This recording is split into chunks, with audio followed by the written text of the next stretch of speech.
Welcome night bulletin వార్తలకు స్వాగతం. ముందుగా వార్తల్లోని ముఖ్యాంశాలు. రైతుల గోడౌన్ దాడిపై తీవ్ర ఆగ్రహం వ్యక్తం చేసిన జగన్. గిట్టుబాటు ధర కోసం ఎదురు చూస్తున్న రైతులపై దాడి దారుణమన్న జగన్. బాధిత రైతులకు అండగా ఉంటామని హామీ ఇచ్చిన జగన్. రైతులకు న్యాయ సహాయం అందిస్తామని భరోసా ఇచ్చిన జగన్. చైనా పర్యటనలో షీ జిన్పింగ్ తో ట్రంప్ కీలక భేటీ. అమెరికా చైనా సంబంధాలు బలంగా ఉన్నాయన్న ట్రంప్. ప్రపంచ శాంతికి రెండు దేశాలు కలిసి పనిచేయాలన్న ట్రంప్ షీ సమావేశంపై అంతర్జాతీయ వర్గాల ఆసక్తి.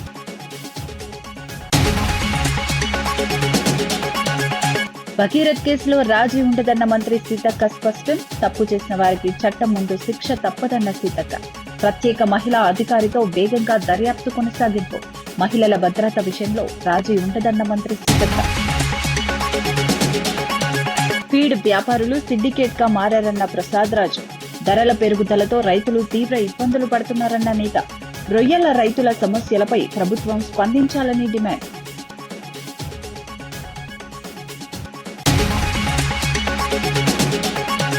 పోక్సో నిందితుడి ఆచూకీపై ఆర్ఎస్ ప్రవీణ్ కీలక పిలుపు. భగీరథ్ కనిపిస్తే వెంటనే సమాచారం ఇవ్వాలని విజ్ఞప్తి. చిన్నారుల భద్రత విషయంలో రాజీ ఉండకూడదన్న ప్రవీణ్. నిందితుడిని చట్టం ముందు నిలబెట్టాలని డిమాండ్ చేసిన ఆర్ఎస్.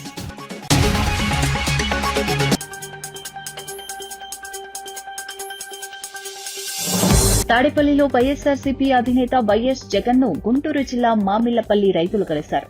మొక్కజొన్నకు గిట్టుబాటు ధరలు లేక పంటను గోడౌన్లో నిల్వ చేసుకుంటున్నామని, అయితే టీడీపీ కార్యకర్తలు దాడి చేసి తాళాలు పగలగొట్టారని రైతులు వివరించారు. ఈ ఘటనకు సంబంధించిన ఫోటోలు, వీడియోలను జగన్ కు పంపించారు. ఎమ్మెల్యే ప్రోద్బలంతో వందలాది మంది గ్రామంలో విధ్వంసం సృష్టించారని ఆరోపించారు. రైతులపై అట్రాసిటీ కేసులు నమోదు చేయడాన్ని జగన్ తీవ్రంగా తప్పుబట్టారు. గిట్టుబాటు ధర కోసం ఎదురు చూస్తున్న రైతులపై దాడి చేయడం దుర్మార్గమని అన్నారు. బాధిత కుటుంబాలకు వైఎస్ఆర్సీపీ అండగా ఉంటుందని భరోసా ఇచ్చారు. అవసరమైన న్యాయ సహాయం లీగల్ సెల్ ద్వారా అందిస్తామని హామీ ఇచ్చారు.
విజయం అంటే మనకు నచ్చిన పనిని మనస్ఫూర్తిగా చేయడమేనని బీఆర్ఎస్ వర్కింగ్ ప్రెసిడెంట్ కేటీఆర్ అన్నారు. విద్యార్థులతో జరిగిన ముఖాముఖి కార్యక్రమంలో ఆయన కీలక సూచనలు చేశారు. తల్లిదండ్రుల మాట వింటూనే మనసు చెప్పే మార్గంలో ముందుకు వెళ్లాలని సూచించారు. జీవితంలో ఎవరినో అనుకరించకుండా మనకంటూ ప్రత్యేక గుర్తింపు సృష్టించుకోవాలని చెప్పారు. కొత్త బెంచ్ మార్క్ ఏర్పాటు చేసినప్పుడే నిజమైన విజయం లభిస్తుందని స్పష్టం చేశారు. ప్రతి విద్యార్థి తనలోని ప్రతిభను గుర్తించి దానికి తగ్గ దిశగా కృషి చేయాలని సూచించారు. ఇతరులను చూసి ఒత్తిడికి గురికాకుండా స్వంత లక్ష్యాలపై దృష్టి పెట్టాలని చెప్పారు. విజయానికి కష్టపడటం, పట్టుదల, ఆత్మవిశ్వాసం అవసరమని వివరించారు. మమ్మీ ఇష్టం, డాడీ ఇష్టంతో వచ్చిన వాళ్ళు రైట్. నిజంగా మీ ఇష్టంతో వచ్చిన వాళ్ళు ఎంతమంది? అరే మీరు లేపిన వాళ్ళు లేపుతున్నారు, ఇది అబద్ధం, ఇది ఓకే, నో ప్రాబ్లం. 40% ఉన్నారు. See, I'll tell you, success in my opinion, in my heart, according to me, నా పర్సనల్ ఒపీనియన్ ఇది, మీరైతే వాళ్ళ సంగతి నాకు తెలియదు, is being able to do something that you like where your heart takes you. For example, నాకు literature అంటే ఇష్టం అనుకో, నాకు రైటింగ్ ఇష్టం, ఒక పుస్తకం రాయడం ఇష్టం, నావెల్ రాయడం ఇష్టం, లేదా మ్యూజిక్ ఇష్టం.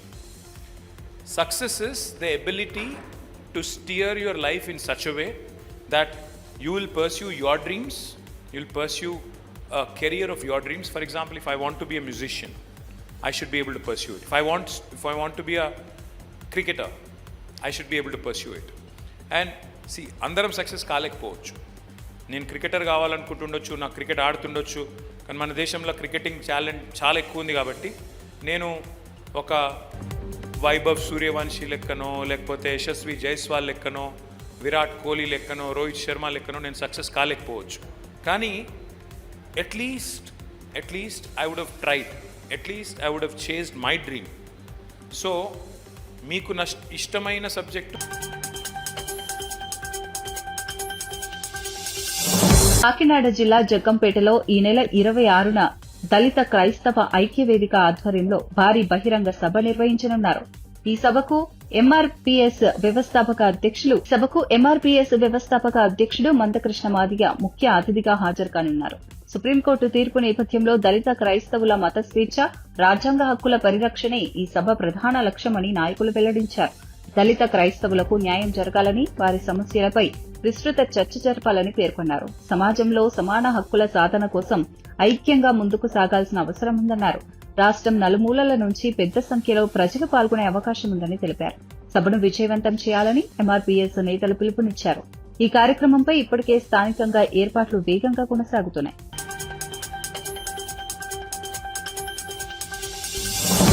భగీరథ్ కేసులో ఎలాంటి రాజీ ఉండదని మంత్రి ధనసరి అనసూయ సీతక్క స్పష్టం చేశారు. ఈ వ్యవహారంలో తప్పు చేసిన వారు ఎంతటి వారైనా చట్టం ముందు శిక్ష తప్పదని హెచ్చరించారు. నిందితుల హోదా, రాజకీయ నేపథ్యం ఏమిటన్నది పక్కన పెట్టి విచారణ జరుగుతుందని తెలిపారు. కేసు దర్యాప్తు కోసం ప్రత్యేక మహిళా పోలీసు అధికారిని నియమించినట్లు వెల్లడించారు. దర్యాప్తు వేగంగా కొనసాగుతోందని, న్యాయం జరిగేలా ప్రభుత్వం కట్టుబడి ఉందన్నారు. బాధితులకు పూర్తి స్థాయిలో రక్షణ కల్పిస్తామని చెప్పారు. మహబూబాబాద్ కలెక్టరేట్లో జరిగిన సమీక్షా సమావేశంలో పాల్గొన్న సందర్భంగా ఈ వ్యాఖ్యలు చేశారు. మహిళల భద్రత విషయంలో ఎలాంటి రాజీ ఉండదని స్పష్టం చేశారు. బండి సంజయ్ గారి కుమారుడి మీద ఇచ్చిన కేసు ఉందో ఇయ్యగానే వెంటనే పోక్సో కేసు నమోదు చేశారు. తర్వాత విచారణకు ఒక స్పెషల్ టీం వేయడం జరిగింది. ఆ టీము ఫర్దర్గా యాక్షన్ తీసుకుంటుంది. మేము ఎవరికి సపోర్ట్ చేయడం లేదు. ఖచ్చితంగా మా ప్రభుత్వము ఆడపిల్లల పక్షాన ఉంటుంది, ఆడపిల్లల రక్షణ కోసం ఉంటుంది. కొంతమంది రాజకీయాల కోసం ఏదో మాట్లాడడం కాదు.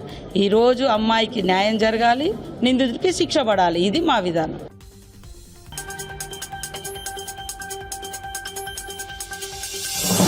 ఆదిలాబాద్ జిల్లాలో సంచలనం సృష్టించిన అనుమానాస్పద మృతి కేసును పోలీసులు ఛేదించారు. శాంతినగర్ కు చెందిన శివన్న హత్య వెనుక సంచలన విషయాలు వెలుగులోకి వచ్చాయి. శివన్న జేబులోని చిల్లర డబ్బు, బీడీలు తరచూ మాయమవుతున్నాయని అనుమానించినట్లు పోలీసులు తెలిపారు.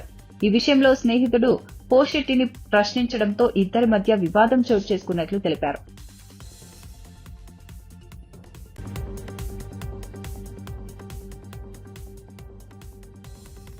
ఐరన్ సామాన్లు ఏరుకొని కూడా అవి అమ్మి జీవిస్తారు. అయితే ఇంతకుముందు ఈ అక్యూర్ వద్ద నుంచి మృతుడు కొన్ని బీడీలు, తర్వాత డబ్బులు తీసిండని చెప్పి ఒక అనుమానంతో, నువ్వేనా డబ్బులు తీసినావు అని చెప్పి అనుమానంతో అతన్ని అడగడం.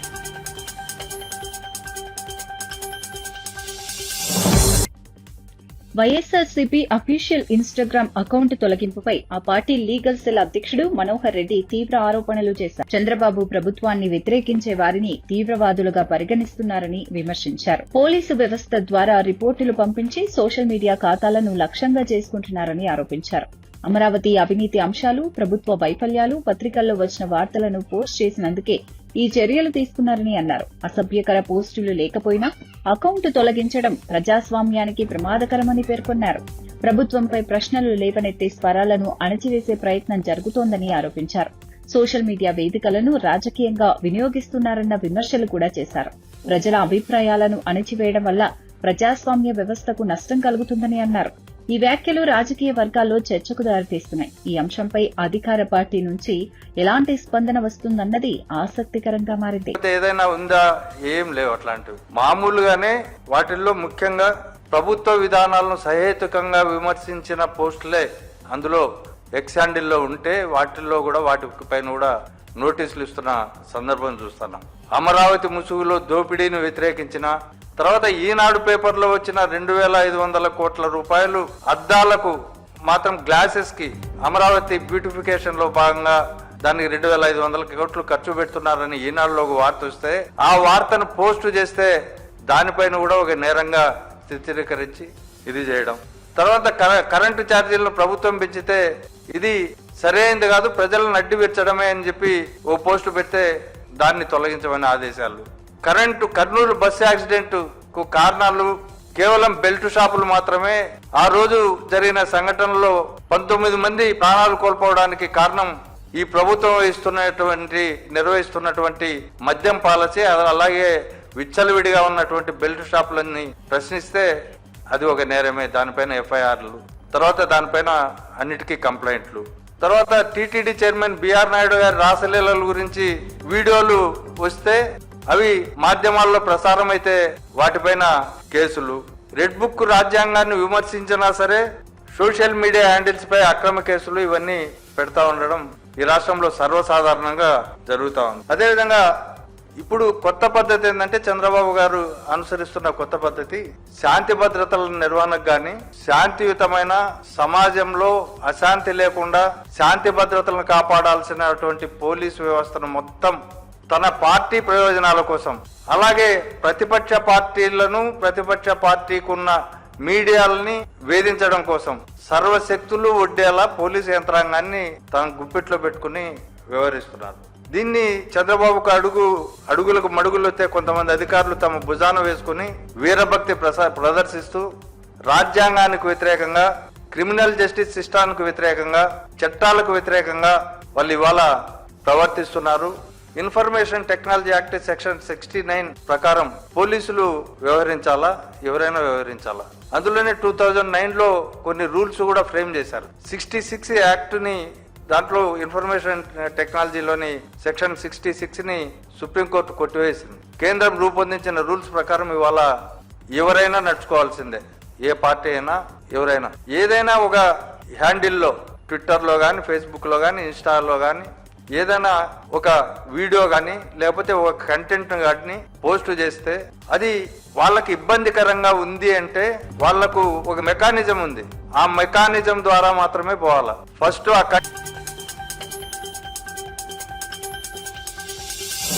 పోక్సో కేసులో నిందితుడిగా ఉన్న బండి సాయి భగీరథ ఆచూకీపై TRS general secretary R S Praveen Kumar కీలక విజ్ఞప్తి చేశారు. ఈ ఫోటోలో ఉన్న వ్యక్తి ఎక్కడైనా కనిపిస్తే వెంటనే 1098 కు సమాచారం ఇవ్వాలని కోరారు. ప్రస్తుతం అతను కనిపించడం లేదని చెప్పారు. చిన్నారుల భద్రత విషయంలో ఎలాంటి రాజీ ఉండకూడదని పేర్కొన్నారు. ప్రజలు అప్రమత్తంగా ఉండి అవసరమైన సమాచారాన్ని పోలీసులకు అందించాలని కోరారు. మీకు ఈ 3 రూపాల్లో ఈ వ్యక్తి అబ్బాయి కాదు, నాకు వయసు 26 సంవత్సరాలు, సారీ, ఈ వ్యక్తి కనిపిస్తే దయచేసి 1098 చైల్డ్ హెల్ప్ లైన్, ఈ ప్రెస్ కాన్ఫరెన్స్ నిజంగా చెప్పాలంటే సీతక్క గారు పెట్టాలి.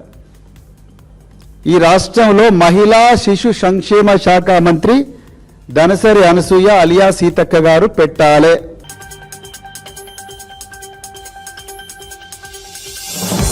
పోక్సో కేసులో బండి భగీరథ్ దాఖలు చేసిన ముందస్తు బెయిల్ పిటిషన్పై విచారణ వారం రోజులకు వాయిదా పడింది. తనపై నమోదైన కేసును కొట్టివేయాలని, అరెస్టు నుంచి రక్షణ కల్పించాలని ఆయన పిటిషన్లో కోరారు. మధ్యంతర బెయిల్ ఇవ్వాలని ఆయన తరపు న్యాయవాది కోర్టులో వాదనలు వినిపించారు. బెయిల్ పిటిషన్పై విచారణ పూర్తయ్యే వరకు అరెస్టు చేయొద్దని కోర్టు ఆదేశాలు జారీ చేసింది. మధ్యంతర బెయిల్ అంశంపై మరింత విచారణ అవసరమని భావించి విచారణను వాయిదా వేసింది. ఈ కేసు రాష్ట్ర వ్యాప్తంగా చర్చనీయాంశంగా మారింది. రాజకీయ పార్టీలు కూడా ఈ వ్యవహారంపై స్పందిస్తున్నాయి. న్యాయపరమైన అంశాలు, ఆరోపణల తీవ్రతపై వాదనలు కొనసాగుతున్నాయి. సహాయ సహకారాలు ఇవ్వడానికి వెళ్తే అతను అరెస్ట్ చేసే ప్రమాదం ఉంది. ఎందుకంటే మనకు తెలుసు రీసెంట్గా 8th రోజు ఏదైతే మనం ఇది యాక్చువల్లీ మ్యాటర్ సబ్జుడిస్లో ఉంది, ఎక్కువ మాట్లాడకూడదు, బట్ నేను క్లుప్తంగా చెప్పడానికి ట్రై చేస్తాను. ముఖ్యంగా ఏదైతే 8th మే రోజు ఎఫ్ఐఆర్ అయిందో అక్యూజ్డ్ మీద, దాని తర్వాత నెక్స్ట్ డే మళ్ళీ ఇంకో స్టేట్మెంట్ తీసుకొని ఫస్ట్ ఇనీషియల్గా పోక్సో యాక్ట్ సెక్షన్ 5 and 11 పెట్టలేదు. ఏదైతే అబౌవ్ 7 years ఉందో సెక్షన్ 5 and 11 అవి పెట్టకుండా కేవలం 3 years సంబంధించిన పోక్సో యాక్ట్ సెక్షన్స్ మాత్రమే పెట్టడం జరిగింది. కానీ what ever might be the reasons, తర్వాత 9th తర్వాత మళ్ళీ స్టేట్మెంట్ తీసుకుని దాని తర్వాత నెక్స్ట్ 7 ఏళ్ళకి పైగా శిక్ష పడే ఆల్టర్ చేస్తూ ఆ సెక్షన్స్ని మార్చి 7 ఏళ్ళు పైబడే శిక్ష పడే పనిష్మెంట్ అట్రాక్ట్ అయ్యే సెక్షన్స్ పెట్టడం జరిగింది. సో దాని మీద ముఖ్యంగా ఇవాళ ఆర్గ్యుమెంట్స్ జరిగాయి, ఎందుకు ఈ ఆల్టరేషన్ జరిగింది ఏంటి అని. సో దాని మీద కూడా టైం కోరితే at the same time the material facts మా దగ్గర తగిన సాక్ష్యాధారాలు ఉన్నాయి. ముఖ్యంగా అది ఏదైతే ఇది పోక్సో వర్తించదని చెప్పడానికి అట్ ద సేమ్ టైం అవి ప్రూవ్ చేసుకోవడానికి ఆ మెటీరియల్ పోలీస్ వారికి సహకరిస్తూ ఆ మెటీరియల్ సబ్మిట్ చేయడానికి అక్యూజ్డ్ వెళ్ళే ఈ యొక్క ప్రక్రియలో అతను అరెస్ట్ చేసే ఛాన్సెస్ ఉన్నాయి. అప్పుడు ఈ బెయిల్ అప్లికేషన్ మొత్తం ఇన్ఫ్రాక్ట్ అయ్యే ఛాన్సెస్ ఉన్నాయి. సో అట్లీస్ట్ ఈ బెయిల్ హియరింగ్ ఫైనల్ హియరింగ్ అయ్యేంత వరకు ఈ ఇంటరిమ్ బెయిల్ మాత్రం మాకు అంగీకరించండి అని చెప్పి నిరంజన్ రెడ్డి గారు చాలా అద్భుతంగా వాదించడం జరిగింది. సో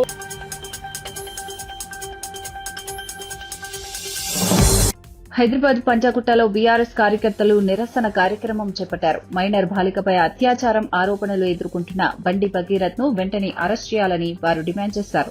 కాంగ్రెస్ ప్రభుత్వం ఉద్దేశపూర్వకంగానే అరెస్టులో జాప్యం చేస్తోందని ఆరోపించారు. బీజేపీ కాంగ్రెస్ పార్టీల మధ్య లోపాయికారి ఒప్పందం ఉందని విమర్శలు గుప్పించారు. వీటిపై కఠిన చర్యలు తీసుకోవాలని కోరుతూ అంబేద్కర్ విగ్రహం వద్ద ఆందోళన నిర్వహించారు.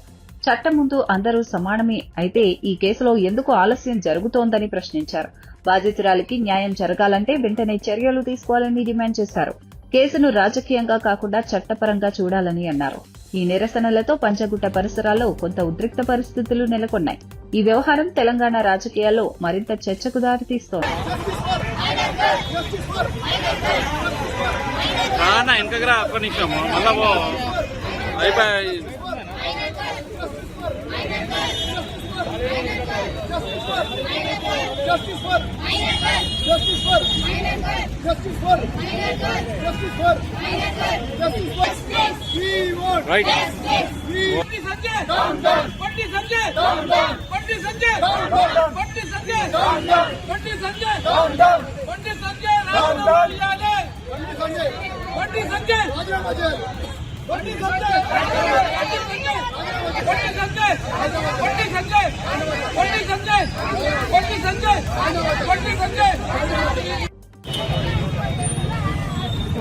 అన్నా చెప్పండి.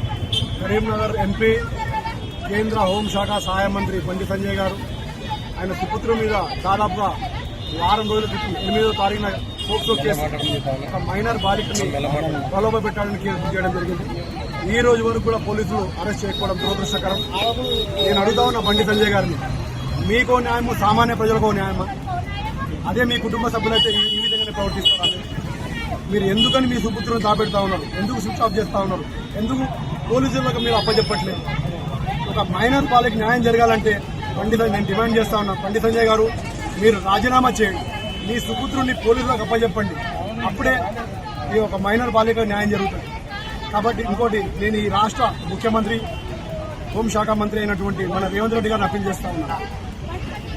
మీరు మీ బాధ్యత ఒక రాష్ట్ర ప్రజలు మీ బిడ్డలాగా భావించి ఒక మైనర్ బాలికకు అన్యాయం జరిగినప్పుడు మీరు యాక్షన్ తీసుకోవాల్సింది పోయి ఈరోజు బండి సంజయ్ గారిని పుత్రుని తప్పిస్తా ఉన్నారు. కాబట్టి ఒకసారి మీరు ఆలోచించుకోవాల్సింది కోరుతా ఉన్నాం.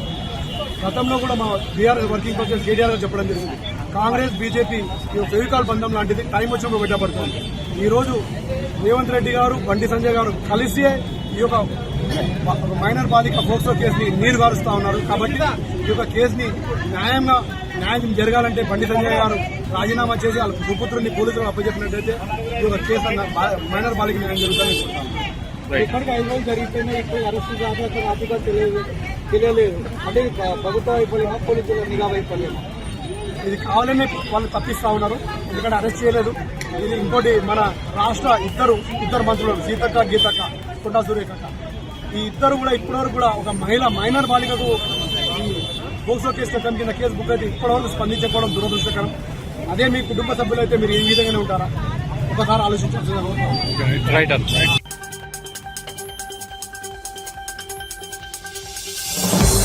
రొయ్యల ఫీడ్ వ్యాపారులు సిండికేట్ గా మారి ధరలను భారీగా పెంచారని వైఎస్సార్సీపీ నేత ముదునేరి ప్రసాద్ రాజు ఆరోపించారు. దీనిపై ప్రభుత్వానికి ఎలాంటి అజమాయిషీ లేదని విమర్శించారు. ముఖ్యమంత్రి చంద్రబాబు, మంత్రి లోకేష్ బంధువుల ప్రమేయం ఉండటమే దీనికి కారణమని వ్యాఖ్యానించారు. ఫీడ్ ధరల పెరుగుదలతో రొయ్యల రైతులు తీవ్ర ఇబ్బందులు ఎదుర్కొంటున్నారని అన్నారు. ఇప్పటికే సాగు ఖర్చులు పెరిగిపోవడంతో రైతులు ఆర్థిక ఒత్తిడిని ఎదుర్కొంటున్నారని తెలిపారు. ధరల నియంత్రణకు ప్రభుత్వం చర్యలు తీసుకోవాల్సిన అవసరముందన్నారు.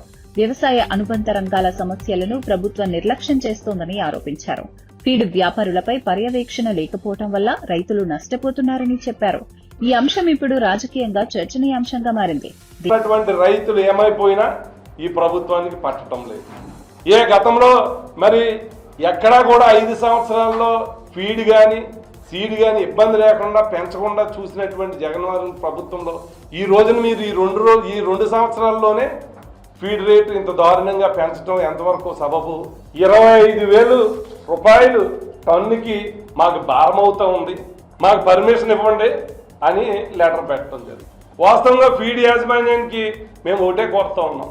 ఇవాళ ఫీడ్ సోయా కానీ మెయిన్గా ముడి సరుకులు, మీరు ఫీడ్ తయారు చేసేటువంటి ముడి సరుకులు 2024లో ఎలా ఉన్నాయో ఇప్పుడు 26లో అలాగే ఉన్నాయి. ఇంకా కొన్ని తగ్గినాయి. ఆ రోజు ఇంకా కొన్ని సంవత్సరాల్లో సోయా 80 రూపాయలు ఉంటే ఇప్పుడు 50 రూపాయలు. ఫిష్ మీల్ గతంలో కన్నా ఇప్పుడు తగ్గింది. ఏవైతే ఫీడ్ యాజమాన్యాలు ఉన్నాయో గతంలో కంటే ఇప్పుడు బాగా పెద్దవాళ్ళు అయ్యారు. ఈ కూటమి ప్రభుత్వం బంధుత్వం ఉంది. మీరు ఇంటర్నేషనల్ ఎక్స్పోర్ట్స్ తీసుకున్నారు. మీరు ఎక్స్పోర్టర్స్కి ఇంటర్నేషనల్ మార్కెట్లో ఇతర దేశాలకు ఫీడ్ వెళ్ళాలంటే క్వాలిటీ లేకపోతే ఆ ఫీడ్ తీసుకోరు. కొన్ని నారమ్స్ ప్రకారం ఫీడ్ సప్లై చేయాలి. ఈ నారమ్స్ చూపిస్తూ ఉన్నారు, ఇక్కడ రైతులకి ఇది వంక చెప్తూ ఉన్నారు.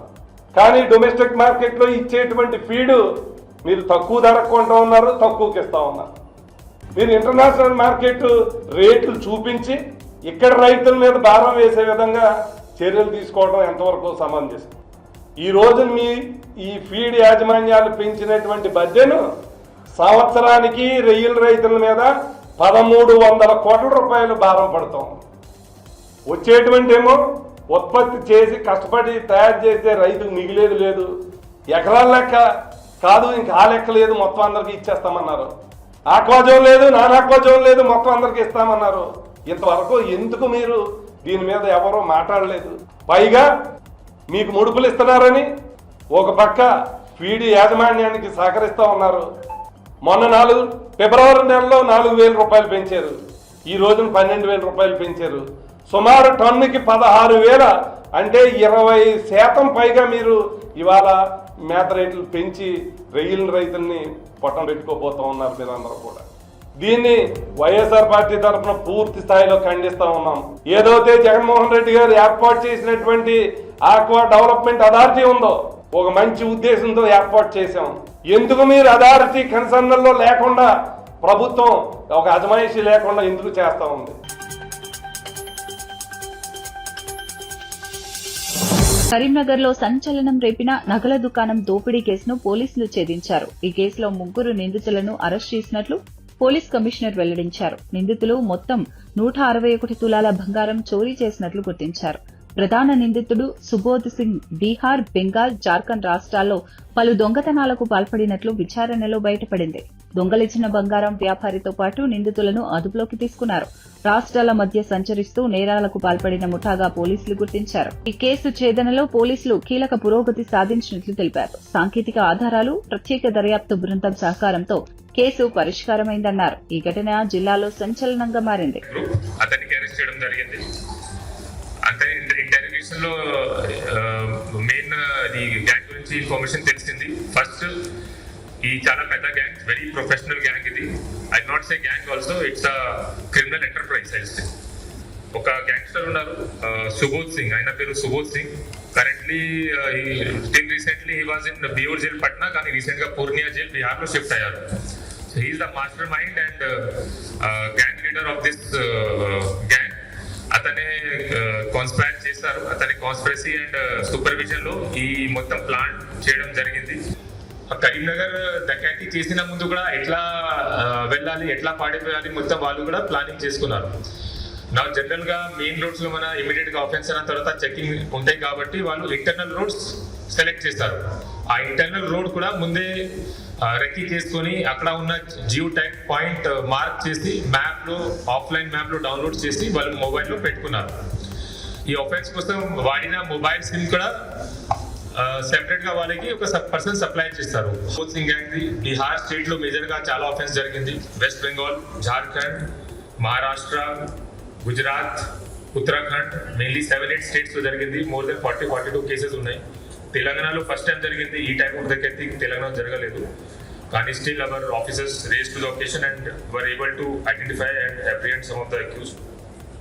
This person name Subodh Singh is also known as golden thief. ఎందుకంటే అతనికి main modus operandi targeting bank where gold deposit deposits are there. Manapuram gold untai, bank untai, tarvata gold jewelry shop. They came to Telangana around 2 months ago to commit this dakati.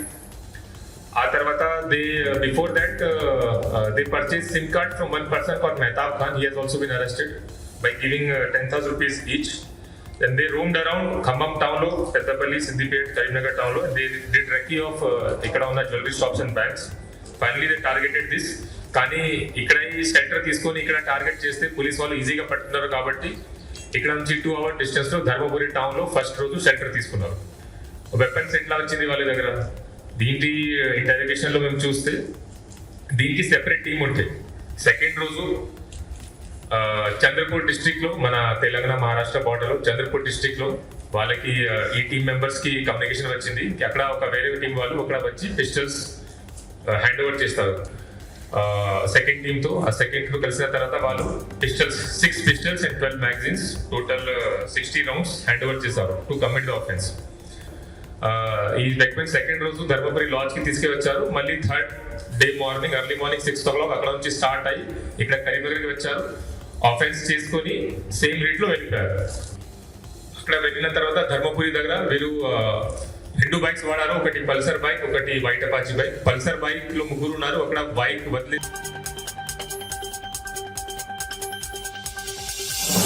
ఆంధ్రప్రదేశ్లో ఇంధన పొదుపు, కాలుష్య నియంత్రణ లక్ష్యంగా ముఖ్యమంత్రి కీలక సూచనలు చేసినట్లు మంత్రి వెల్లడించారు. ప్రభుత్వ శాఖల్లో వారానికి 2 రోజులు వర్క్ ఫ్రం హోం విధానాన్ని పరిశీలించాలని సూచించినట్లు తెలిపారు. ప్రతి శుక్రవారం నో వెహికల్ డే పాటించే అంశాన్ని అమలు చేయాలని ప్రతిపాదించారు. మంత్రులు, అధికారులు వీలైనంత వరకు సైకిళ్లు లేదా పాదయాత్ర ద్వారా ప్రజల్లోకి వెళ్లాలని సూచనలు చేసినట్లు చెప్పారు. ఇకపై కొత్తగా కొనుగోలు చేసే ప్రభుత్వ వాహనాలన్నీ ఎలక్ట్రిక్ వాహనాలే ఉండాలని స్పష్టం చేసినట్లు వెల్లడించారు. కాలుష్య నియంత్రణలో ప్రభుత్వ శాఖలు ముందుండాలని సూచించారు. పర్యావరణ పరిరక్షణ కోసం ప్రజల్లో అవగాహన పెంచే చర్యలు చేపట్టాలని తెలిపారు. అక్కడ ఆ కొంచెం దూరం కూడా మనం కార్లు వెళ్తాం. మనం కార్లు ఎప్పుడైతే వెళ్తామో అన్ని కార్లు మన వెనకాల వస్తాయి, స్కాట్ అన్ని కూడా. అట్లా కాకుండా పక్కన బజారే కాబట్టి నడుచుకుంటూ వెళ్తాం. ఇవన్నీ కూడా మోడల్గా మనం అందరూ కూడా ఉండాలని చెప్పేసి ముఖ్యమంత్రి గారు సూచించడం జరిగిందని చెప్పేసి నేను మనవి చేస్తాను.